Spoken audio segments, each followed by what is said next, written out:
So,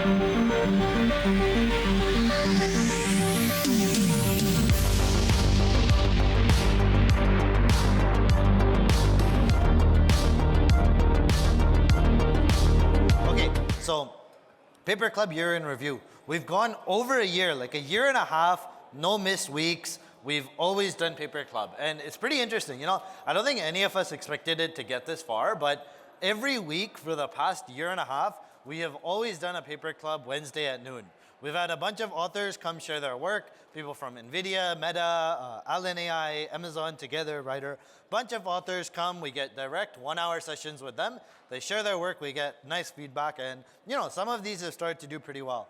On average, we get about 100 people in here every session, and just for, you know, for information, that's like on a Wednesday work day at noon, we have 100 people join to discuss a random paper. And some of the big ones, DeepSeek V3 had 300 live people sitting, listening to me yap about DeepSeek. Of course, all the other speakers do great. This is all built on volunteers, right? And along the way, we made many friends, and yeah, Paper Club went much further than we expected. Now, the launch, you know, we have to ship something. We basically have to launch at World's Fair, so we're launching our Test of Time Paper Club. This is gonna be a V2 second Paper Club, so the one that we do now, our Wednesday at noon, this is still sticking around. It will still be the same thing. Every week, we'll kind of have a paper, something that's trending, cover it, have an author, have our Q&A session, you know, 30 minutes of paper presentation, whether that's highlights or that's slides, and then we'll continue that with some discussion. But Test of Time Paper Club is going to be a little bit different, you know? So it's more curriculum-based. Basically, we take this idea of what's everything that you would need to know to be a good AI engineer? What are the themes? What are the core papers that don't change? So stuff like, you know, what is attention? How does sequential text generation work? So what's going on in GPT-2? How do like optimizers work? What about like the key inference techniques, right? So stuff like speculative decoding, flash attention, stable diffusion, whisper, the key papers that, you know, are the foundation of what's being built. We're gonna kind of group those together, and session by session, we'll go over them. So we're gonna kick off in July and run till December. That leaves us 6 months. 6 months is about 4 weeks a month, you know, 24 weeks. Every week we plan to go through 2 to 4 pre-presented papers, so you kind of have a bit more structure to it. There'll be presentations, but you know, in 6 months we can get through like 50 to 100 papers, and we can cover the core concepts. And every week will be kind of different, right? So like 1 week we might be talking about Whisper and you're interested, right? In 1 week you can get the fundamentals of speech, speech to text, text to speech, all that stuff. Another day it might be something like image generation. So, you know, we'll go over clip, stable diffusion, how does all this stuff work, extend it out to video. Basically, we'll segment the core topics that we should need to know, and then we'll cover it every week. The exciting announcement here is we're also, for the first time, having SF section. So we're gonna do in-person SF paper clubs and a remote section. I am gonna mute someone real quick. So we've got 40 of you. Someone needs to be muted. We've got crazy echo. Oh, crazy, I'll just mute myself, easy. I'll mute my own laptop. Okay, continuing on, if someone needs to interrupt, just start in Zoom chat, because I don't have my speakers going. But yeah, we'll have an in-person session in San Francisco every week, and of course we'll keep the remote thing, you know, so we'll keep it going, and Original Paper Club will still be its own, you know. Every week something comes out, we'll cover that, and we won't really deviate too much on the schedule for Test of Time. It's gonna be foundational papers plus some blogs. So what are the topics, you know? This is still up for us to all decide. So just listing out some of the few ones here, you know, we have foundations of deep learning. Something like attention, optimization, ReLU, gradient descent, what is basic RL, how do these things work? So, you know, we'll have a section on foundations of deep learning. Another one, LLM foundations, right? So pre-LLMs, we have like RNNs, LSTMs, bidirectional RNNs, all this stuff. Then we have like the very, very foundational models, right? So like BERT from Google, GPT-2, stuff like that. We'll have a day of everything kind of pre-LLM and go over those. Then after that, we'll have, you know, the actual like generative LLMs. I'm sure that's missing here, but you know, like Llama 3, DeepSeek, the core LLMs that you would expect to hear about, we'll go over those. We'll have a day of pre, mid, post training, right? So what are the scaling law papers? What is chinchilla? How does distillation work? What are the kind of key papers that you would want to know for training? And once again, this will be like a 1 to 2 session. So in 1 week, we'll go over 3 to 4 papers. We'll have someone present, so come prepared. We'll go over, what are the fundamentals in scaling laws, distillation, what is chinchilla scaling, what is overtraining, what is llama scaling laws, what are small model scaling laws. So like the Phi team really has, for small language models, how should we do proper RL? What is post-training for small models versus big models? We'll have someone cover all these, and that'll be a 1 to 2 week section. We'll have generative models, so clip, Sora, segment anything, diffusion, some of the key agent papers, fine-tuning, we'll go over LoRa, QLoRa, DPO, RL, GRPO, voice, we'll have whisper, optimization stage, so speculative decoding, flash attention, we'll have eval tracks, Rexus, Eugene Yan, he hosts our original paper club, he'll fill in good ones there, much, much more. So yeah, these categories are still up for debate. So I have a form here later. Fill it out on stuff that you would want to add, any papers that you recommend, any topics. It's very straightforward, Also join our Discord. We have the Paper Club channel in Discord. So join that, add in topics, anything if you want to cover, if you want to volunteer to be a speaker. Over the next week, I'll flesh out a rough schedule, and then from there we'll kind of take it, start covering it, make sure that every session we have speakers. We'll figure out logistics, so SF will have a venue. We have a few in mind. Remote, it'll be the same Zoom thing. But yeah, we wanna fragment this out, get people interested. We'll obviously still bring in speakers, So some of these key authors, we know them, so we'll invite them to speak on these papers, and it'll be good. We'll have discussion sessions. These sessions might be a little bit more than an hour. Since we now have 3 to 4 papers, we still want to just go deep, right? We don't want to just do a TLDR of the paper. We want to do what are the fundamentals, and then go a little bit deeper. So stay in touch on Discord. Very, very basic Google form. But yeah, now we'll have curriculum-based stuff. Like Flo here might talk about music generation. Eugene will talk about state space stuff. So key, same members, but just, second paper club. Now, the other part of this is, if you kind of have an area of interest, this will be like your go-to session of, here are the 5 to 10 papers, here's a presentation on them, here's discussion, and it will stay live on YouTube, It's just you can kind of set in at any time and be caught up to date. You'll kind of go fundamentals to what you need to know for every session. And of course, we'll have the same lively discussion. Okay, test of time paper club, very, very hype. But today is still paper club. We can't not do a paper, so this is just mochi picture because everyone at the conference is having dogs in their slides, so I need them too. So we can't just have an old paper club back here. We need our OG. So today's paper is going to be DeepSeek. So DeepSeek was obviously a popular paper. I know a lot of people haven't had a chance to actually go through the paper. And frankly, I didn't have much time to prep. So, I get to reuse my slides. I'm smart like that. This is also being recorded for the broader AI engineer conference, workshops, and speakers. So it's another point, this is why we do paper club. We get these discussions on papers out, and then, people can find them later. Like our original DeepSeek paper reading, basically that was just last minute. Let's highlight the paper, make some basic slides, have some discussion. But guess what? 300 people joined live. There's over 1,000 views on a YouTube video of us just reading through a paper. So it's a pretty key paper. It's like one of the big open source papers, models that kind of had a big transition. So let's just go over it again. And of course, there is new stuff.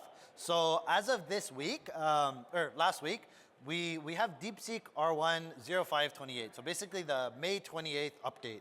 Now, there have been rumors that, okay, DeepSeek V2 is coming out, it's coming out, and then people start launching stuff. Guess what? They didn't do it. They just did the same model. They called it a minor update, but it's actually not that small of an update. So let's dig into what it basically is. It's not V3 like revision 2. It's the same naming scheme, but it's significantly better actually. So, Simon Willison in his keynote mentioned how we don't have good naming for models. This is basically quite a step up, but they've kept the name. So also plugging Simon's talk, he gave a keynote for the past 6 months. What were the 30 models? He launched Pelican Bench. It's his own benchmark of how he judges how good foundation models are. He needs to check the new DeepSeek model. I don't think he did. But basically, here's what they did. They did better post-training on DeepSeek V3 And now guess what? It got better. So some of this stuff, they put out very little information, but when you dig in, you see that one of the key things is it's much better at reasoning. So the AIME 2024 score went from 70% to 87.5%. That basically means, this is a good reasoning benchmark. From before, now we have V3 matching the performance of O3 and 2.5 level on math, coding, and reasoning, which is quite a step up, It used to be like, okay, we have O1 level intelligence and open source. Yeah, all we needed was a little bit more training, and now we have O3 and 2.5 level intelligence. And this isn't even like a new model from them. This is just like, let's do a little bit better post-training, let's do a little bit more, and we can get significant performance increases. Pretty wild, right? Like 18% improvement on benchmarks, and no one's really talking about this. DeepSeek got a lot better. One of the quotes that they say is originally, the original DeepSeek V3, it would take 12,000 tokens to reason through on average on the benchmark. For an AIME, it would take 12,000 tokens of reasoning. They basically did more RL. Now it reasons more. On average, it reasons for 25,000 tokens. So they got the model to do double the reasoning. One thing that we talk a lot about is scaling laws, right? So before we would do optimal scaling for base models. Now in Llama, we kind of did overfit our training for inference time, right? Let's really overtrain so we can do fast basic inference. And then now in this world of test time compute where we do more inference time compute, we can also scale even more in that dimension. So original DeepSeek, on average, would reason for 12,000 tokens. The new model can double that. So in this domain, we've doubled the amount of reasoning it can do, and we have a lot of benchmarks to increase.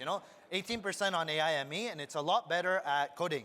So in this, they intentionally wanted to do better JSON output, function calling, and more reasoning. And yeah, they just dropped it like that. Here's kind of our, benchmark chart. On most paper clubs, we don't do benchmarks, but yeah, it's it's actually kind of up there with O3 and Gemini 2.5. So, the darkest color is our new revision of DeepSeek R1, and yeah, it's actually very good. On most benchmarks, it's like significantly better than the original DeepSeek R1. And you can see this, humanities last exam, it basically went from not being able to do anything to, okay, now this thing can do well. What they did is now it can basically reason for twice as long. Okay, that's not the only drop. They also launched another distillation. This is kind of the interesting one. Not many people really talked about this at all on Twitter, but if we remember in the original DeepSeek paper, what they did was outside of their original DeepSeek model, they did 3 distillation models. They distilled the Quen series and the Llama series, and they showed how distilling from the big model, distilling on these reasoning traces, we can get really, really good performance on small models. Well, they did it again. They took Quen 3 8B, and they did another distillation with their new reasoning model. And they show that, the new model, this new basic distillation, basically like kills the old one. So basically when you look at their old distill versus their new distill, they get another 10% performance boost by just doing distillation from a better reasoning model. So in a few months' time, they were able to get DeepSeek to do more chain of thought, more reasoning, use that to distill down to an 8B, and now we have an even better 8B. So very, very interesting little note, right? Not just do we get a 10% improvement from the last base model, their 8B distillation is actually matching performance of Quen 3's 235 billion 20B active thinking model. Horrible naming, I know, but let's take a second to think about that, right? Quen 3 8B dense model, so a small 8B model, is matching the performance of the Quen 3 235B thinking model, and this is not a native thinking model, right? This is a base distillation model of an 8 billion parameter model. Just on distillation, so logic matching distillation from a big model, we're matching performance of their 235 billion MOE thinking model. That's pretty wild. They didn't do this to the 32B, the 70B, but yeah, it's pretty crazy, right? Untalked about release that the new 8B does very, very well. How do we see this? We can see, the chain of thought improvements distill down really, really hard. This was one of the key findings in the original paper, that A better recipe for training small models is to distill down from big models, and reasoning models make this even more efficient. And then this is just kind of their follow-up, right? We don't have a paper, we don't have too much on this, but these are benchmarks that show it. And of course, Model is open source, open weight, everything. So those are kind of the overviews. Let's see. Now let's go over the actual, the original DeepSeek paper. So that's kind of ending where we had the new releases. So we have two models to recap. We have a new DeepSeek version. So for May 28th, we have a new DeepSeek. It's now on par with OpenAI's O3 and Gemini 2.5. It's significantly better and it reasons for twice as long. We also took that model, we distilled it down to Qwen 3 8B, and we have a much, much better small 8B reasoning model. This shows that, reasoning models distill down very, very efficiently, and there's still a lot of juice to be squeezed out there. Now, from here, for those that haven't seen it, we're gonna take a 2-second pause, see if there's any interesting questions. There's a Hugging Face link. If these benchmarks are public, won't models be trained to score better on these benchmarks? Yeah, benchmarks obviously have their cons, their flaws, but there's ways to see what models are overfit on them, how do they do in general performance. In general, the DeepSeek models are actually doing very, very well. So from there, let's go into the original DeepSeek model. So, okay, DeepSeek V3, hypest paper of the year, 300 people joined us live. Let's do a quick recap. This is basically me using my old slides because I can, but let's talk about what happened in DeepSeek. So we're gonna kick off with a high-level model overview. So what are the models they release? When they release this, it's not just DeepSeek V3, right? They also have R1. What is inference time training? What is test time compute? What makes reasoning models different? So if you guys don't remember, this was the first test time scaling open, open model, right? This was the first one that got good. OpenAI released O1, Claude released Claude Thinking much later, Gemini Thinking came much later. We didn't really understand what was happening. We thought there was like MCTS, there was a lot of, Monte Carlo tree search, what's going on? There was internal, let's generate chain of thought, let's train it to do chain of thought. But turns out DeepSeek comes out with this paper, they do a great model, and they're like, yo, RL works. So 2 models were released.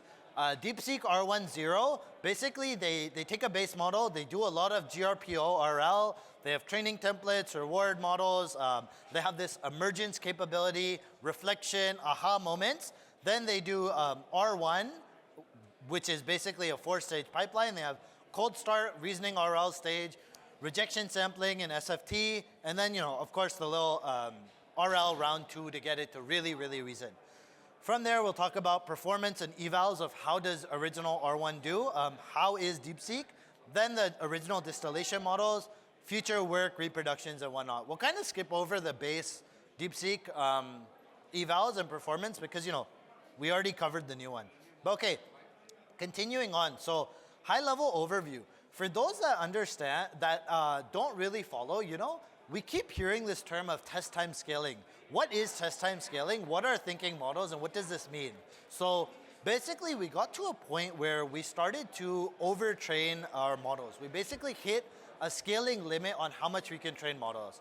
Originally, back in the day, we used to do sort of these chinchilla scaling laws, right? We had a fixed compute budget. We had a fixed amount of data set. We would design a model around that. So how many parameters should it be based on how much data we have? Let's fit a model to our data. Let's fit how many GPUs we have, and then let's train it to be kind of chinchilla optimal. From there, we kind of realized that, okay, this isn't really what we want, and we started really, really scaling up our training. So we had stuff like, Mistral, Llama 1, Llama 2, Llama 3. We started training these models from billions of tokens to trillions of tokens. So, we had originally like a 1 trillion token. Then Llama 3 was 15 trillion tokens. Now they're up to like 45 trillion tokens. So what we shifted was, instead of training for, model chinchilla optimal, let's start training for this sort of inference optimal training regime. So instead of, thinking about what we have now, let's think about inference time. As we scale this, we want a model to be as densely packed, as smart as possible. So Llama is like, okay, basically if we continue training, we don't really see degradation. But the problem in this is it gets very, very expensive, right? As you train more and more, yeah, it's very, very heavily compute extensive. And how many times can you scale this up? Like how much data do we have? How much can we really fit in?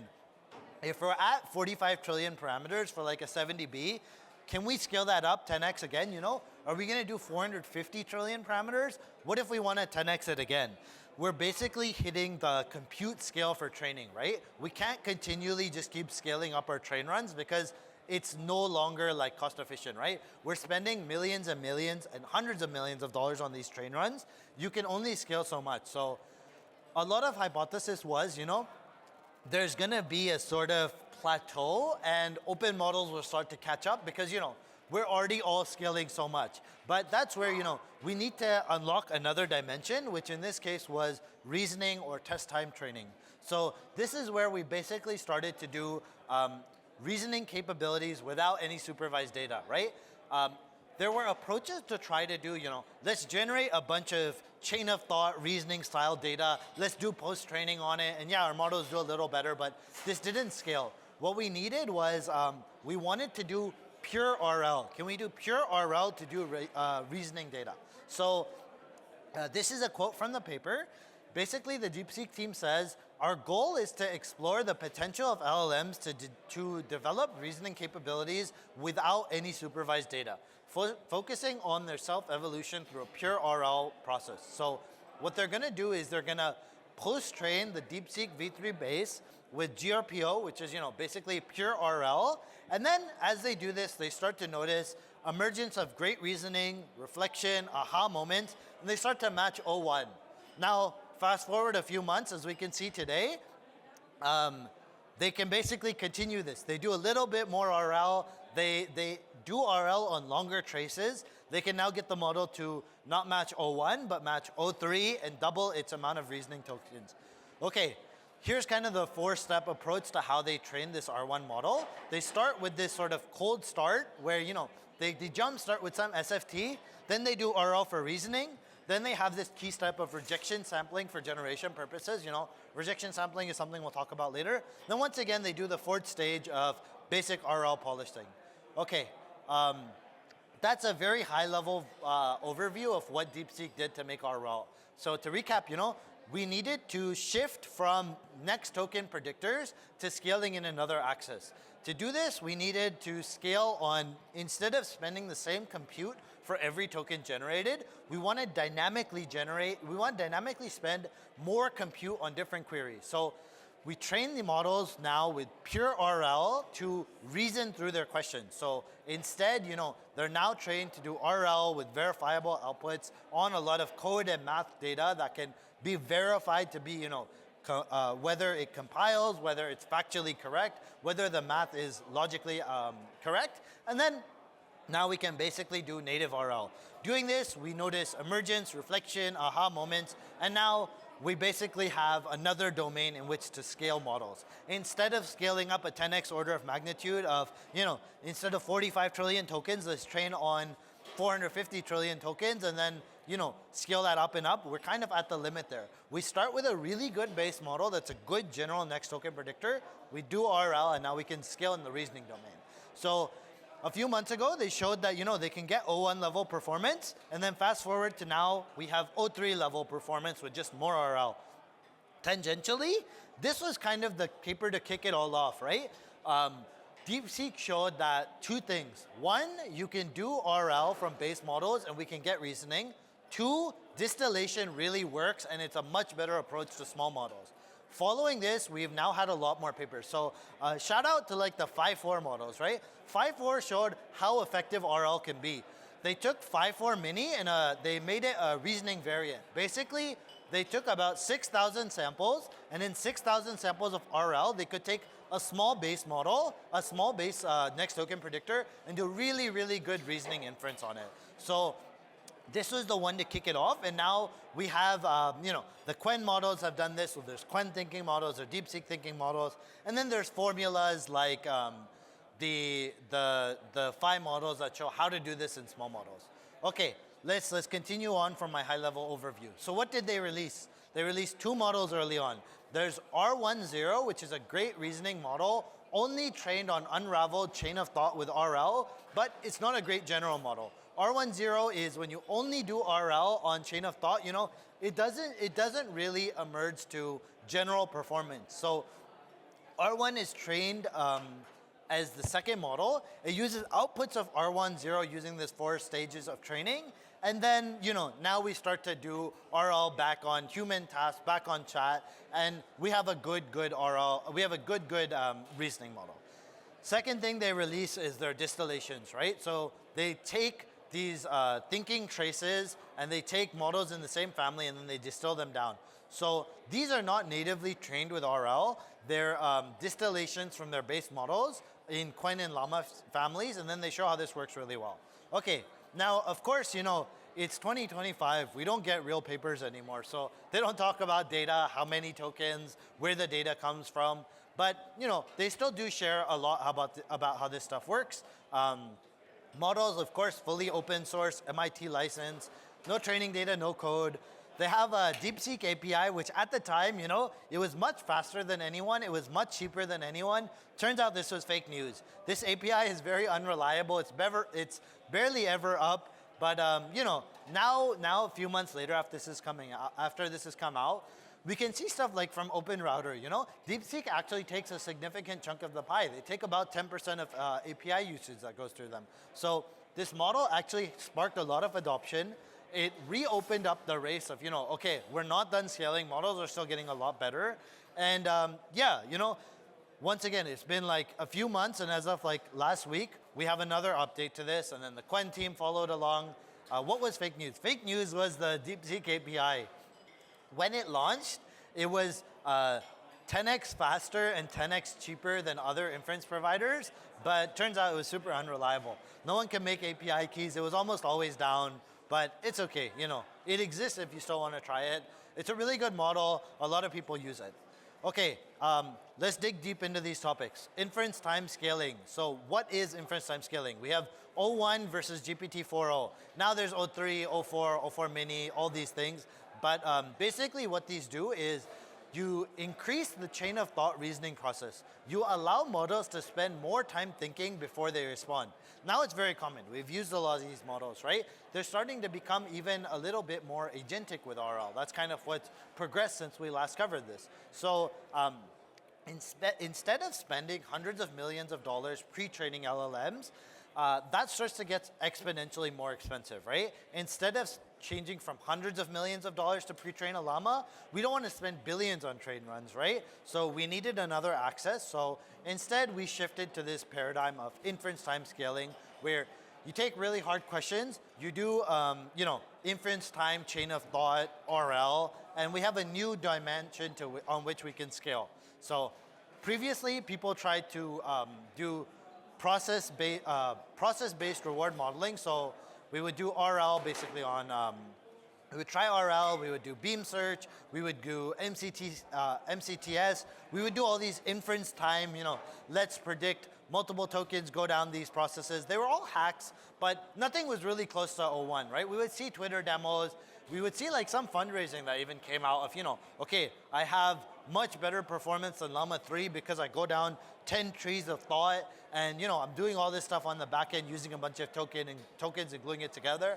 But this is really not the right approach as we see. What really worked is just native, pure, beautiful, scaled up RL. So once again now, this is what DeepSeek did to make V3. Here's the one slide. If you want to know what DeepSeek V3 is, it's open source GPT-4o / this is DeepSeek V3. This is the precursor to R1. So 4o quality, 37 billion active parameters. This is the regular MOE non-reasoning model. This is what they build R1 off of. So it's a MOE, 671 billion parameters, 37 billion active. They launched this, it was a good model, it's just really chunky, right? You can't run it on your laptop. No one can run a 700B model. They made this whole, we're better than everyone else, where, we could train this model in $5 million. And I think that this is actually true, right? Looking back at it, a lot of what we see is DeepSeek and Chinese labs were really able to catch up to the United States because of the constraints, right? We put a lot of trade restrictions. We couldn't give them GPUs, so they had to get clever and smart with what they got, and basically, you know, they did very, very strong inference optimization. They made the most of what they had, right? We could have continued scaling, right? We could have thrown this 14.8 trillion tokens into 150 trillion tokens, but China didn't have GPUs for that, right? The DeepSeek labs were like, we realized that we can't scale this in the same dimension, so they had to get creative and think about, okay, what if we do RL? And that's basically what they did. So V3 was, you know, it was an MOE, 37 billion active. They introduced this concept of multi-headed latent attention, 15 trillion tokens. They did SFT, and then, you know, traditional RL, so RLHF to make it a chat model. Multi-token prediction, this came out of Meta. They needed it to be sample efficient with their 15 trillion tokens, so multi-token prediction for a little bit more sample efficiency. Trained in FB8, did some long context extension. Basically, first trained it at 32K, then they extended this down to 128K. Came out a month ago from R1. After that, R1 came out, people got mad hyped. Now we have R1 V2, basically. So these are kind of, you know, they're fancy diagrams. We have DeepSeek V3 base. We do SFT and RL. We have a SFT checkpoint, RL with RLHF to get, fine-tune with RL to get DeepSeek R1. Okay, what is DeepSeek R10? R10 is where you don't do any SFT. You take a pure base model. For those that don't remember, base models are models that come when you do your pre-training. So we train models to predict the next token, right? So these are not models like GPT-4o or O1. These are pure base models. All they do is they predict the next token. So they're kind of completionist models, right? You can't normally chat with these. All they do is complete your sentence, complete your word. So they take the DeepSeek V3 base model, they apply pure RL, they don't do any SFT, they don't train it as a user assistant chat model, they don't do any of that. It uses GRPO for RL, which they actually introduced quite a while in DeepSeek Math. The reward is based on both accuracy and format. Responses must be verifiably correct, right? So what are they doing here?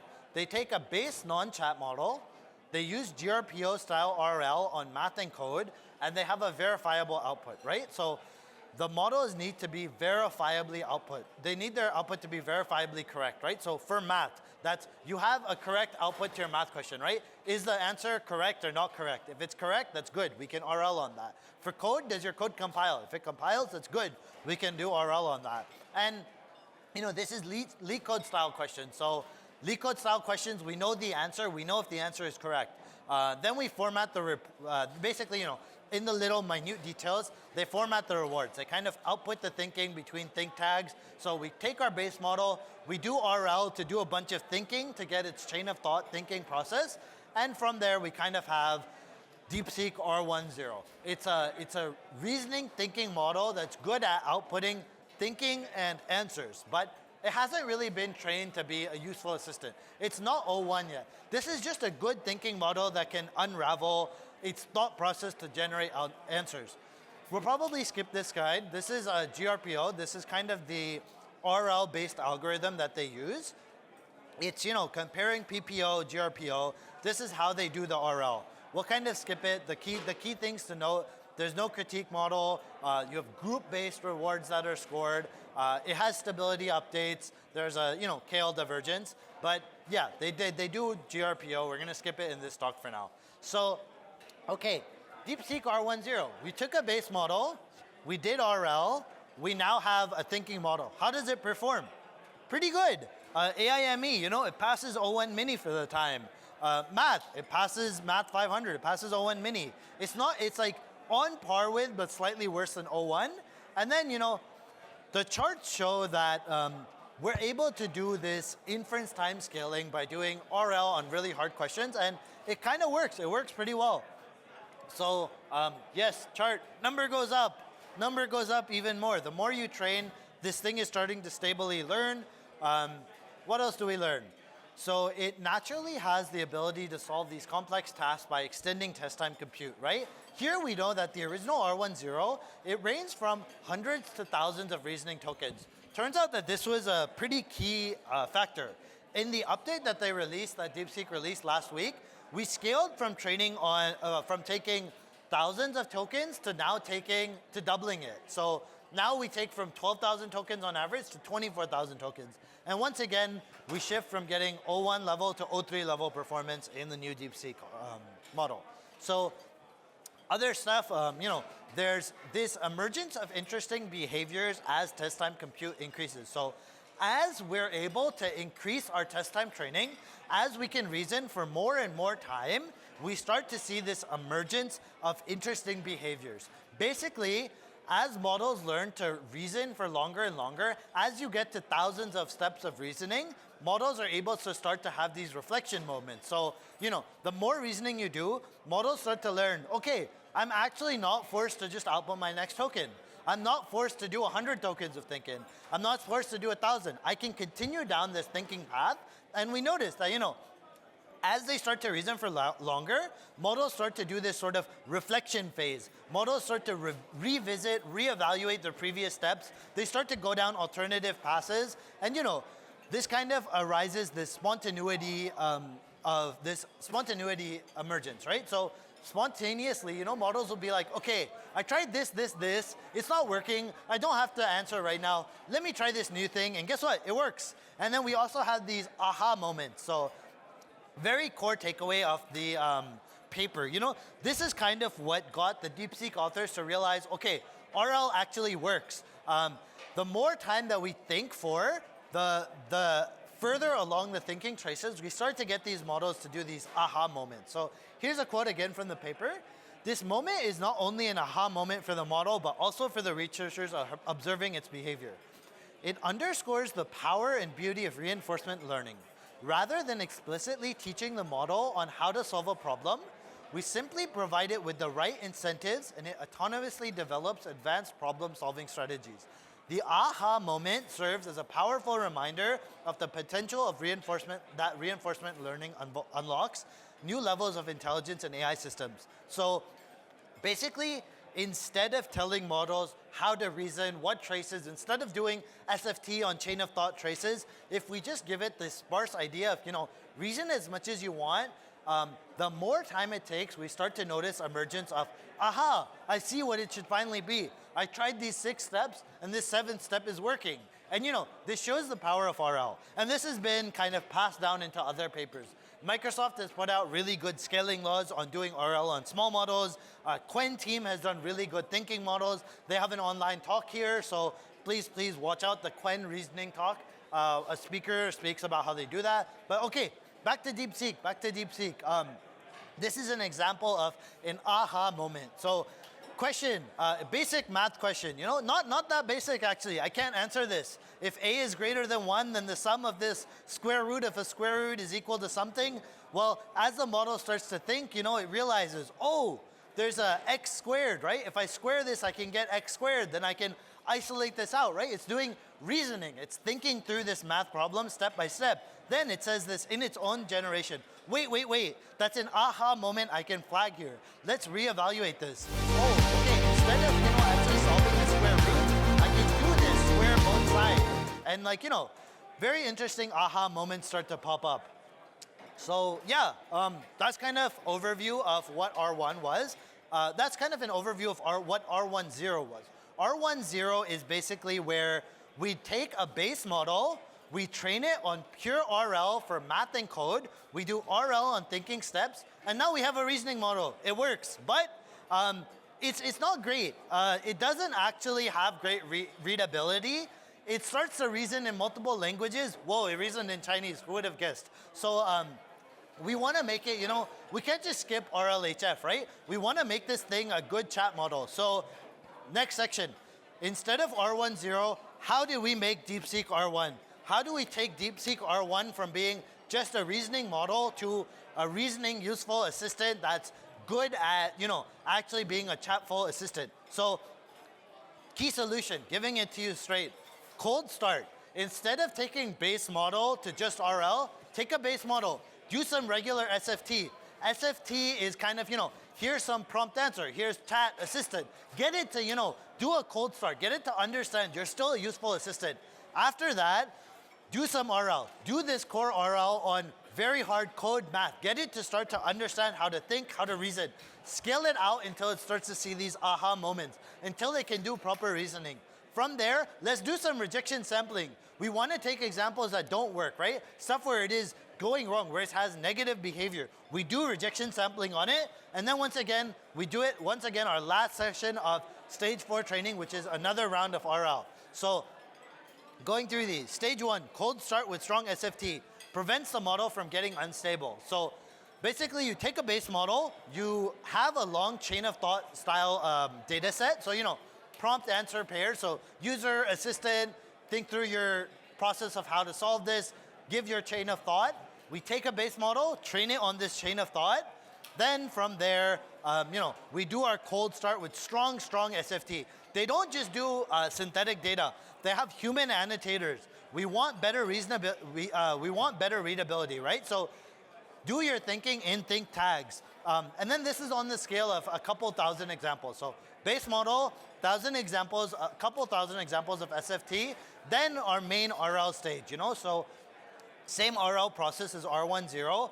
Do a lot of RL on verifiable hard questions. So math, leak code style coding, stuff that we can verify has the right answer. Do a lot of RL. And then, stage 3, rejection sampling. So generate completions, rank them with a reward model, fine-tune the original model. So this was standard. So Llama 3 showed us this concept of rejection sampling. And, we take it to DeepSeek. We do rejection sampling on samples that we don't like. We had 800,000 samples that were generated, 600,000 reasoning, 200,000 general chat. We rank them, and then we do our rejection sampling training. Then, final RL stage for general use. This is very similar to, similar to RLHF. You want to make the model helpful, harmless, and reason good. So for reasoning, we use, we want to keep it a good reasoner, add in that reasoning for hard math questions, code questions. For general chat, capture human preference in nuanced situations. So, this question should have a very verbose, detailed answer. This is a basic summary. Keep it short, but keep your reasoning there. So final stage is, this final stage of RL. And now guess what? Model is good at being a chat model. Model is good at thinking. Model has emergence of aha behaviors. And the model is just a good chat model. Performance and evals, we're going to skip this. Basically, when we launched DeepSeek, it was 01 level. But forget that. We launched an update 2 weeks ago. So new model, DeepSeek R1 launched May 28th. And instead of being 01 level, the new DeepSeek R1 model is now reasoning for twice as long. It's as good as 03 and Gemini 2.5 Pro. Much better at math, much better at coding, much better at reasoning.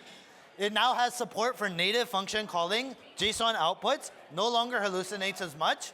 Second model drop, and of course, performance charts, all the regular benchmarks you would expect. Model is performing as good as 03 and Gemini 2.5 now. All that was done, do more RL.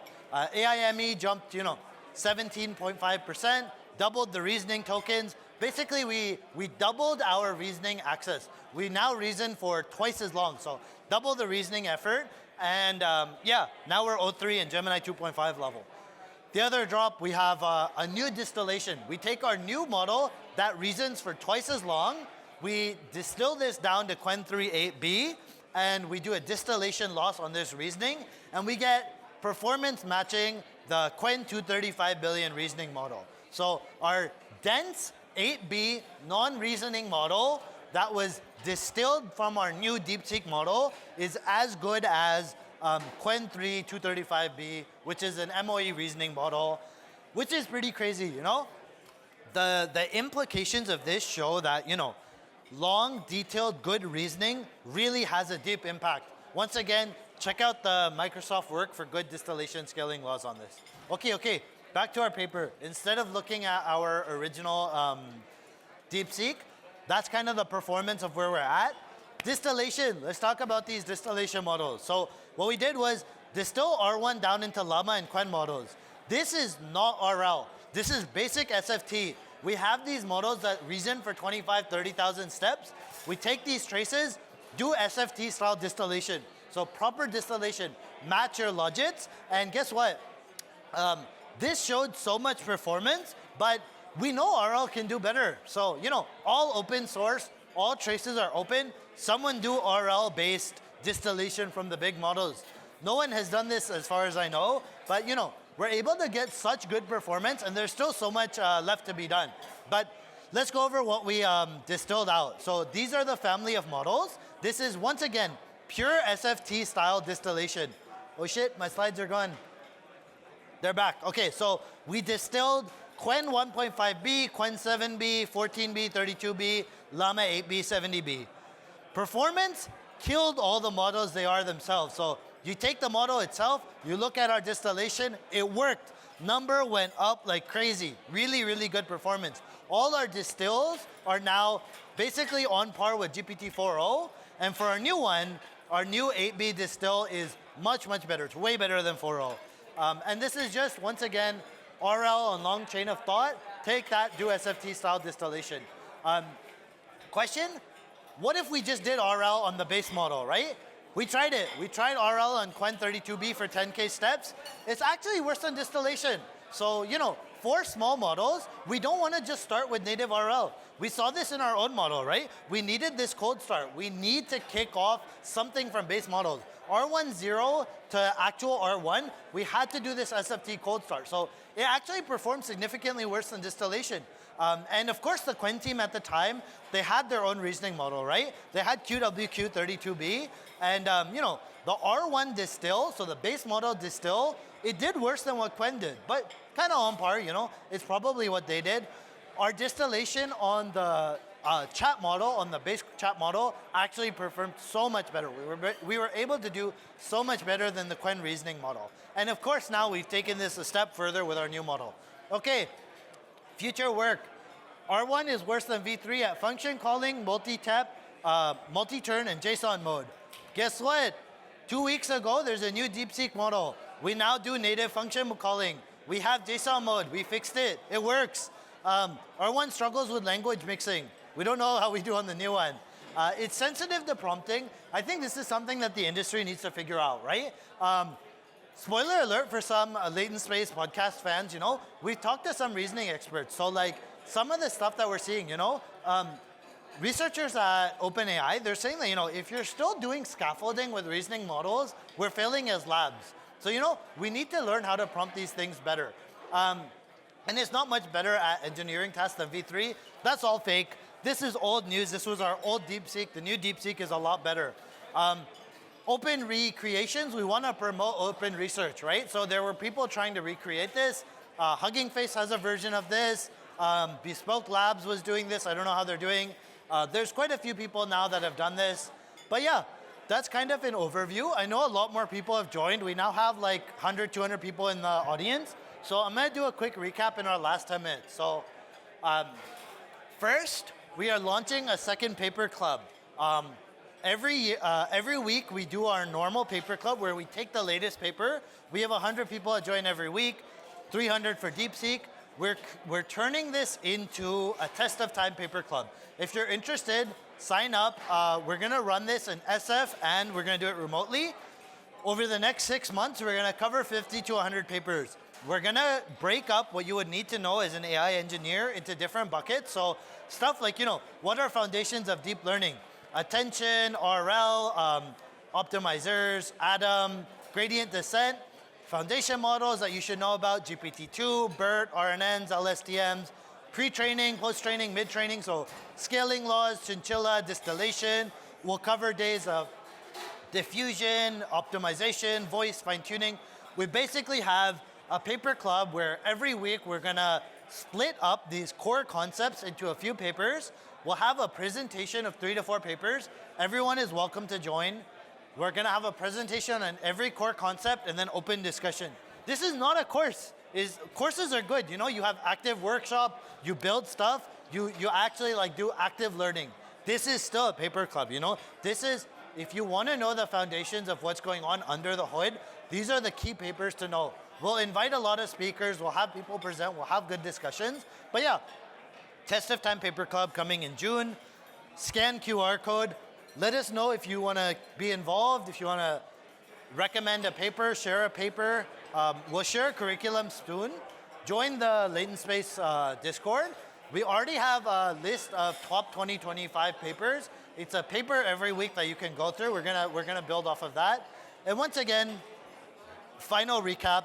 What did we talk about today? Today we talked about the new DeepSeek model. So 2 weeks ago, DeepSeek R1 May 28 came out. Basically, DeepSeek took the last DeepSeek model that was as good as R1. We trained it to reason for twice as long. We got significantly better performance. DeepSeek R1 May 28th can now do standard structured JSON output, native function calling, hallucinates less, reasons for twice as long, and is a much, much better jump in performance. From being O1 level, DeepSeek is now on par with OpenAI's O3 model and Gemini 2.5. Basically, across the board on all benchmarks, we are now as good as Gemini 2.5 and OpenAI's O3.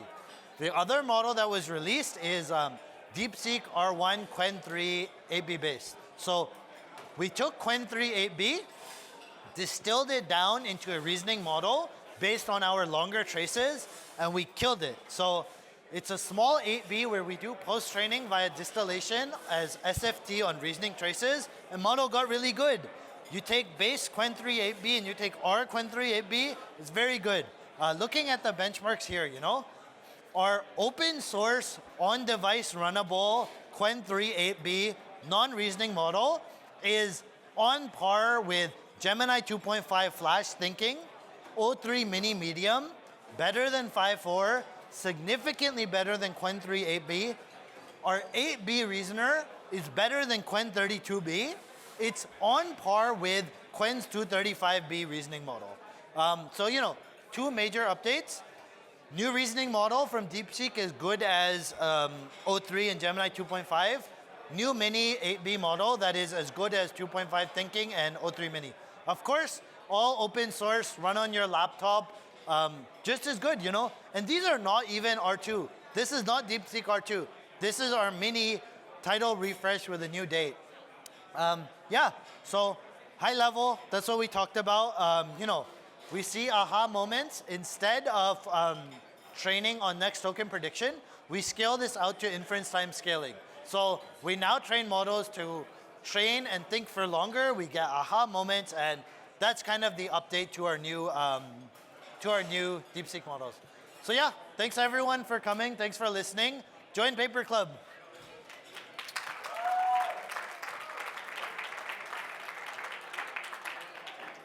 Who is this? Oh yeah, so a lot of our regulars that help make Paper Club are here.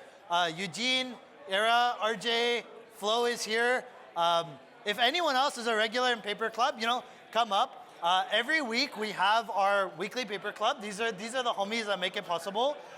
We're gonna have our second Paper Club. Test of Time will be there soon. But yeah, you know, major shout out. This is not me. This is not Swix. This is volunteers and more on Zoom. Every week on a weekday at noon, hundreds of you join in to discuss a paper. So, you know, big shout out to everyone here. Not possible without us. You know, all the authors as well that have come, all the authors that have been able to share. Let's just give it up for everyone that makes a Paper Club possible. Hey, Eugene Yan, who is over there running his track. Sam, I know, is speaking right now. Swix, who is putting all this on. Yeah. Of course, once again, I'll leave our QR code here. If you're interested in Test of Time, volunteering for a paper, recommending a paper, fill it out, you know, help us out. This is our Paper Club selfie. But yeah, thanks for coming out, everyone. Enjoy the rest of the conference.